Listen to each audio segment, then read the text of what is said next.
Hello, everyone, and welcome back to the Sumer Sports Show. Today, I'm joined by a special guest, one of my favorite coworkers, data scientist at Sumer Sports, Quinn MacLean. Quinn, how you doing today? Great, Sam. Thanks for having me on the show today. I'm excited to talk ball with you. Yeah, for sure. And I'm having Quinn on today because both of us have been working on pieces about young wide receivers, young pass catchers, one of the most electric positions on the field.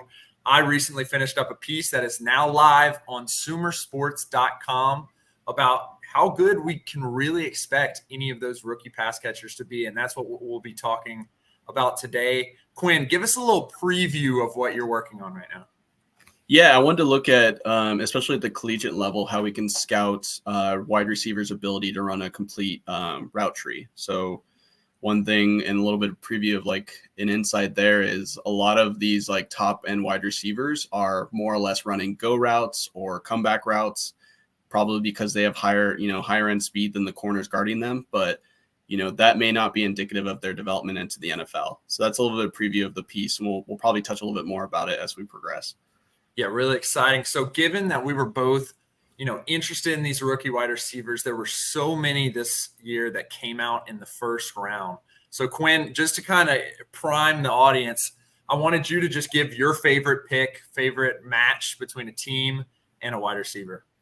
Yeah, I mean, I really like Rome Odunze. I know he went to University of Washington and they had their trio of wide receivers, but I think he has the ability to run a really good go route. His ability to be used interchangeably in different routes. I'm excited to see what he does in that Chicago trio, and it kind of fills him in nicely with Keenan Allen and DJ Moore to be kind of that like trio of wide receiver from where he was college and University of Washington to the NFL. So I think it's a nice like trajectory for him to fit in nicely there. Yeah, I was really excited about Rome Odunze. As many know, he was probably my top wide receiver on this year's board, even though I did have them pretty much clustered at the same kind of spot. And I thought that, the Marvin Harrison Jr.'s, the neighbors, Odunze were all pretty good.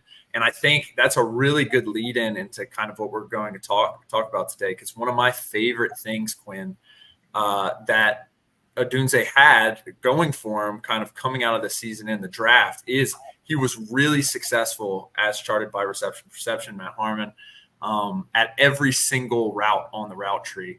And obviously, I think that's going to be really, really applicable to him because he's in a system where there's two top flight wide receivers as well.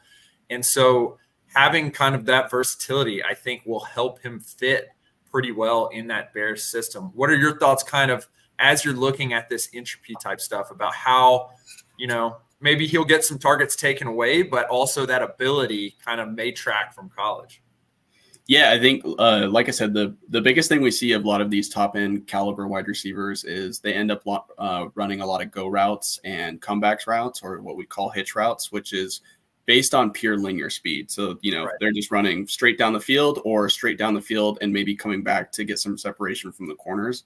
Where we start to see some of these wide receivers be a little bit more ready when it comes to the NFL is if they're running an in route or a crossing route, something that shows their ability to change direction, break out of that route, and create separation in different levels. And so what that entropy calculation purely does from a mathematical standpoint is what is their predictiveness of their next route run? And the higher that is, the more, unpredictable the wide receiver is, which means like right. We can take out of that they have a complete ability to run different routes, and maybe their offensive coordinator trusts them to put them in a lot of different spots to do so.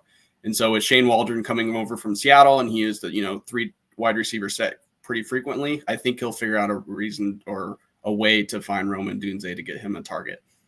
Yeah, I agree. And I think, the crux of my line of questioning that I wanted to address in my article up live now on sumersports.com, talking about how these rookie pass catchers actually will perform in their career and in their first year, was that the hype around these people, and particularly around guys like Odunze, was that they're just going to be like ultimate superstars, or that they have, this great set of core traits, guys like Ricky Pearsall, who jumped up into the first round, obviously great set of core traits, notably Xavier Worthy, the fastest 40 of all time at the combine. Yep. These great set of traits. And typically when we're thinking about that, it tracks to this person making an impact. And when you really look at the numbers, Quinn, it's like 20% chance of getting over 1,000 yards in the first year, 40% chance of even getting over 100 targets. That'd actually be something that I would probably flag on our favorite guy, Rome Odunze, is that, he's going to be fighting for targets. And someone responded to my post on Twitter sharing my article of how really can we expect him to do past target rate over expected, something like that. I think it's really up in the air. And so when you're looking at kind of this subset of guys, it does vary a little bit, Quinn, around, whether they're highly touted, those top 5, top 10 guys, kind of where we thought about, particularly the neighbors and Marvin Harrison Jr.'s, to a certain degree, Brock Bowers as well at the tight end position. But what I was really interested in is you look at kind of those guys in the late second round, and really the expectation for them would be to have a career kind of like Kenny Britt, kind of a borderline wide receiver 1 on a not so great team, wide receiver 2, very productive, but not necessarily a guy that would live up to the potential of what a lot expect Marvin Harrison Jr., Rome Odunze, Malik Neighbors. And what I found very interesting about your research, Quinn, was that a lot of these guys had really, really high entropy scores, meaning that they're quite versatile. And so what are your kind of thoughts behind that, given you've looked at the data now? Why do you think some of those guys more at the end may have been more versatile as compared to the guys at the front half of the draft? Yeah, I think probably the fit into what wide receiver, like slot, or maybe not slot, but wide receiver top, or they're scouted for. So whether or not they're, in our scouting language, use like wide receiver Y, wide receiver Z, wide receiver X, like what those people are asked to do is very specific, and how they master that over time is probably an easier way to blend into the NFL than someone drafted in the first round who we think is like, they got to run every single part of the route tree. And it might be a challenge for them in terms of the translation for them. One thing I wrote about in my article is like the sweet spot for a lot of these NFL caliber wide receivers in terms of like the go percentage, or what percentage of their go routes, is 20 to 30%.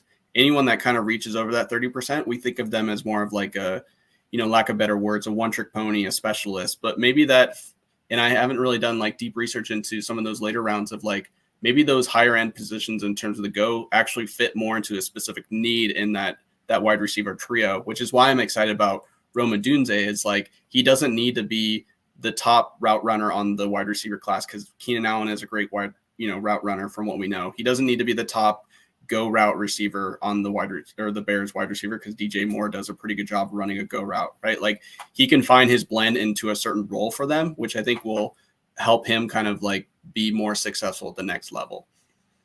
Right. And I think especially with a guy like Ricky Pearsall, we are very close to the college to pro projection, and the analytics community in general has, a theory that the consensus big board really kind of tracks and does better than, any given reach or something like that. And obviously, particularly with this class where there were so many wide receivers drafted in the first round, that's left to be seen. Yeah. However, you make some great points about how this kind of the idea of scheme and the idea of, translating that to a new level may change. And so, Quinn, I know you've looked a little bit at kind of like the G5 to P5 transfer. And I think that's may give us like a little idea of how that transfers over to the NFL. Obviously, the NFL is a lot bigger gap in talent, but what have you found kind of in the middle of the G5 to P5 transfer versus any of the other transfers at the college level? Yeah, I was actually going to touch on that point a little bit. Like, Ricky Pearsall is a really good example because he transferred from Arizona State to Florida, and he actually played alongside his now teammate Brandon Ayuk at Arizona State, now at the 49ers. And so his ability to have like a good route tree from both programs, in my mind, should translate well to the next level. And is probably why the 49ers, drafted at where he is, because they can find him a fit into the offense, knowing that he's more of a gadget wide receiver and can fit in the slot from day one.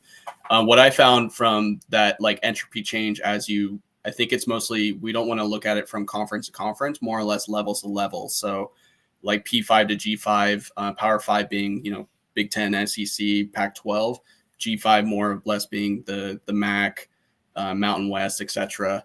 Those guys that are going from P5 to G5, we see the biggest jump in their route running versatility because they might be at the P5 level a wide receiver 3, wide receiver 4. We're not seeing their full route running ability because they're probably more of a mercenary at the P5 level. Hey, you're just going to go and run crossing routes or go routes. But when you go to down a level, maybe to G5, yeah, you're very talented route runner. You're going to be able to show your entire ability. Versus where guys struggle a little bit is from that G5 to P5 level is going up a level because in my mind, now they're joining a more crowded wide receiver room and maybe they're just being asked to do something very specific at that P5 level that attracted them to move up that level in terms of transferring. So, and overall, when you go P5 to P5, generally we've seen kind of a flat change in terms of the entropy change. But there is kind of wide bands within the P5 to G and G5 laterally. The biggest band increase in terms of variance is from that P5 to G5 because you could go to starter role, or maybe that's just indicative of your performance of not being good at all, you know? Right. Yeah. And I think this is going to be a really interesting trend to keep on watching, especially as it progresses to the NFL. Because, like you said, Ricky Pearsall, the tape is kind of out on him. He's moved from an Arizona State to a Florida, two higher flight programs. Florida probably faces better competition. He played with an NFL quarterback. Obviously, he wasn't at the NFL quarterback level yet, but was a well-regarded quarterback in Jaden Daniels at Arizona State. There's a lot more factors that the chaos, per se, induced at the college level by the structural elements such as NIL and the transfer portal may track better to the NFL just because you can see them in more context. You can see them against different levels of competition. You can see them in different schemes, so forth and so on. And so sticking in that kind of scheme lane that we've been in, Xavier Worthy obviously is someone who we kind of felt was a combine riser, meaning that, he was someone who we knew was fast, but we didn't know he was that fast. And of course, like once you get that core number on for the fastest 40-yard dash in history, he rose up the big boards, ultimately getting selected by the Chiefs. And so notwithstanding some of the stuff off the field that has been happening in their receiver room, you'd expect there to be a lot of stuff schemed up for him by Andy Reid, and especially given the knowledge that Patrick Mahomes will be throwing to him. What are your thoughts kind of how on Xavier Worthy is, especially given of those first-round wide receivers that we looked at? He was the second highest entropy. What are your thoughts on how he kind of fits into that Chiefs offense? And will he just become a go ball guy because he's so fast, or will he track into something else? Yeah, I think I'm glad you pointed out the 40 time because I think that's the easiest way of saying like, oh yeah, he's got really good linear speed. Easy for him to throw him on the outside and just let him run, and Patrick Mahomes will find him downfield. But in college at Texas, like he was used in a very versatile role. He actually has a high percentage of in crossing routes at the college level, which I think if you put him in the slot or the outside, he could be pretty dangerous to guard against, given that his speed and his ability to break out of roles. So I don't want to discount his route running ability at all because I think he's exemplified that at the collegiate level. I'm excited to see how he's going to be used within the Chiefs. He could be the next gadget player that they have within their offense, which is just very scary to think about.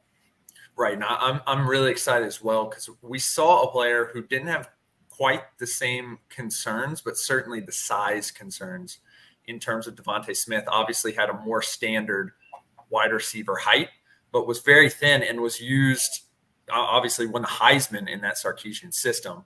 Obviously he's tracked to be a pretty good wide receiver too. You can go look on the charts that I made in the the article, which has him, he's kind of to that top right section. And so it'll be interesting to see if that's how Xavier Worthy fits in on a very good Chiefs team. And so, Quinn, you also do you work on a lot of college to pro projection research as well here at Sumer Sports. And so kind of tying this discussion all together, how do you feel kind of about this rookie class? Do you think that this could be a class similar to, the 2004 class where there's, one really good player who kind of pops out that was the last time that this many wide receivers were drafted, this many pass catchers were drafted? Or do you think it may be underwhelming than what we expect? What are your kind of thoughts given what kind of matters at the college level? Yeah, I'm glad you brought up the 2004 class. That has more of the prototypical receiver that we've thought about in history, like the Larry Fitzgerald, the Roy Williams, the Michael Jenkins. Those are the top people drafted at wide receiver there. That's your more traditional outside roles. What's exciting about this class in particular is I feel in the 20 years since that draft is that the scheme offensively has evolved quite a bit to where I think that offensive coordinators in a lot of these different roles are going to use these players in a lot of different looks, not just on the outside in the slot, etc., which I think, in my opinion, could lead to more of these players being good in the first year. But as you pointed out in your article, let's not be lofty in our expectations of some of these players, that it takes them a few years for them to really fit into their role overall. That they're not going to be star wide receivers out the get-go, that it will probably take them up to 3 years to be good in the NFL. Yeah, and I think that makes sense. We do kind of sometimes see, particularly with tight ends, kind of that longer curve in terms of how they're developing. And so, Quinn, as we kind of move on from kind of the articles that we wrote to kind of something that's more of a passion for you and something that's really exciting, we're introducing kind of a new segment where particularly for the summer, where we're going to go through some message board posts and provide really great analytical answers to them. So this one comes from one of Oregon's message boards. Obviously, Quinn, you're a huge Oregon fan. Take us through kind of your Oregon fandom. Yeah, so I was an undergrad at University of Oregon during the Chip Kelly days. And so I tell my friends and people I've met, I'm probably the more spoiled Oregon fan. Went to a national championship a few years. Got to witness Marcus Mariota, the spread offense under Chip Kelly, going for it on fourth down, going for two constantly. So I think from watching that offense and seeing how it's proliferated across college football into the NFL, I've very much so a diehard Oregon fan and hoping that they do well this year.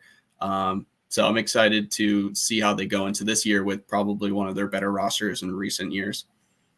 Yeah, so this is sticking with our wide receiver theme here. We're going to cover Troy Franklin, obviously a wide receiver that a lot of people thought may be a borderline second round wide receiver. Obviously ended up dropping a little bit in the draft. But this comes from message board poster Pennsylvania Duck. And he asked, is Troy Franklin the GOAT wide receiver in Oregon Ducks history? Look at the numbers. He cites a couple stats, hauling in 81 catches for 1,383 yards, 14 touchdowns, setting the Oregon school record for most single season reception yards, touchdowns. A lot of good stats on the outside. But Quinn, given that you are the Oregon expert here at Sumer Sports and you're one of the best college projectors in the industry today, what are your thoughts on is he the GOAT wide receiver? How will he track to the NFL? Yeah, if we look at his entry score, he's got in the caliber range of these first round talents we've seen. He was used in kind of that sweet spot of go percentage. He had a good amount of hitch percentage, but he had a good amount of routes that were over the middle, 9% post, 9% crossing, 9% slant routes.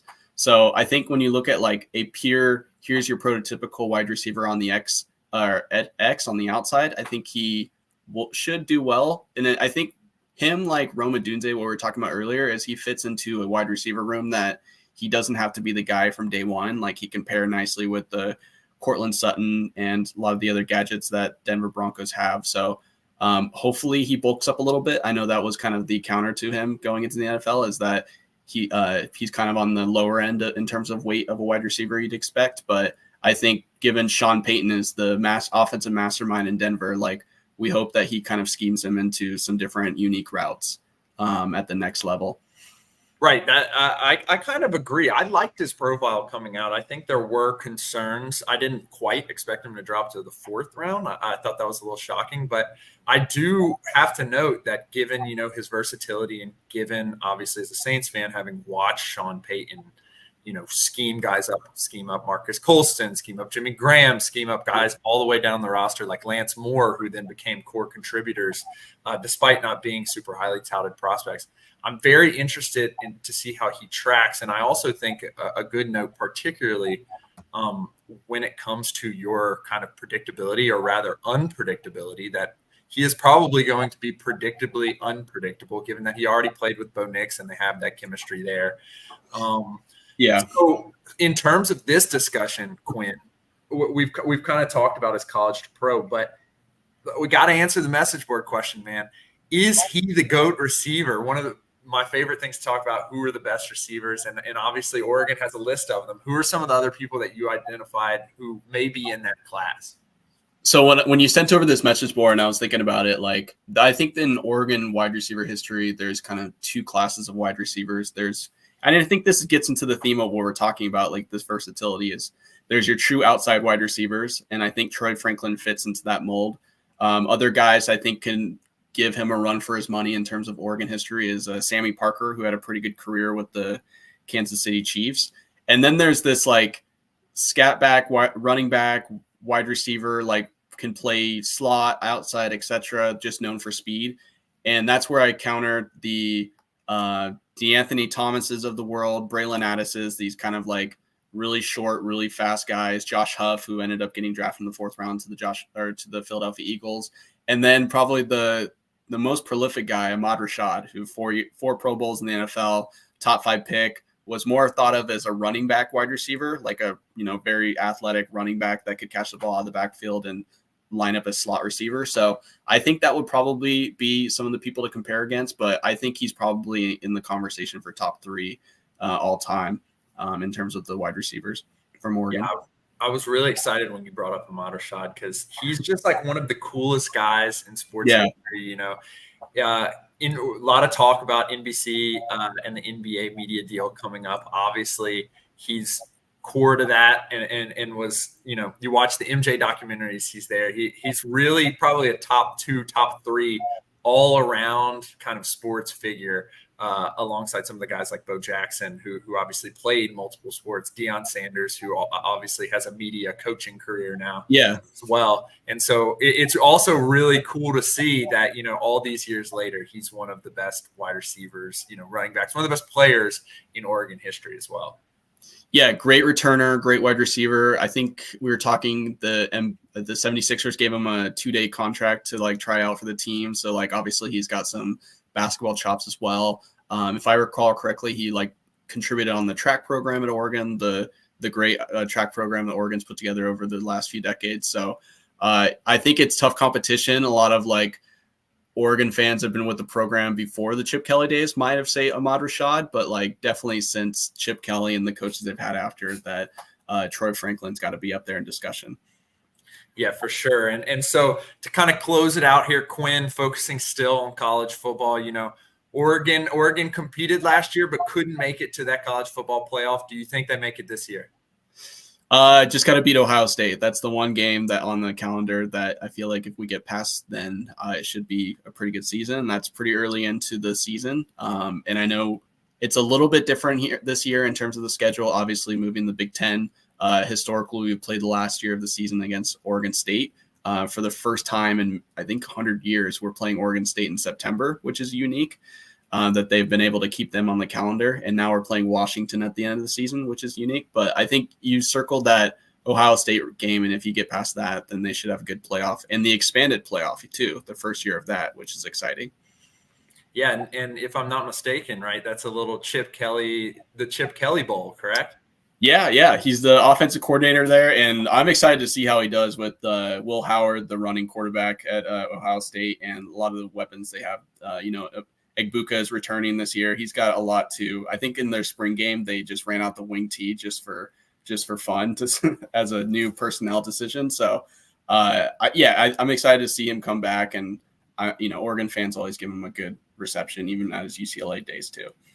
Yeah, really exciting to hear that they trotted out the wing tee. I come from a program that very unironically and very successfully would run the wing tee at Tulane. I think it was it would have been my senior year. So 2020, I believe, we were trotting the wing tee out, one of the best red zone offenses.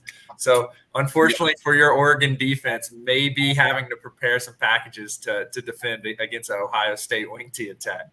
Yeah, it's going to be tough. Chip Kelly always has something up of his sleeves. But, I mean, if there's a guy that can stop him, it's probably Dan Lanning. Yeah, for sure. And Quinn, finishing up that research about wide receiver entropy, we're really excited to read that. That'll be going up on Sumersports.com here in the coming weeks. Quinn, tell us where else we can find you. Yeah, I'm on Twitter at Quinn's Wisdom. Hoping to be contributing more to our website. As we're getting out of the draft, I think a lot of us have more time to put out some great research and, spur the conversation of football research into the public world. So, yeah, feel free to message me on Twitter if you have any follow-up to the research we talked today. But, yeah, it's great talking ball with you today, Sam. It's been great. Yeah, always great having the certified ball knowers on the podcast, Quinn. So from Quinn MacLean and Sam Bruchhaus and all the folks at Sumer Sports, thank you, and we look forward to having you again.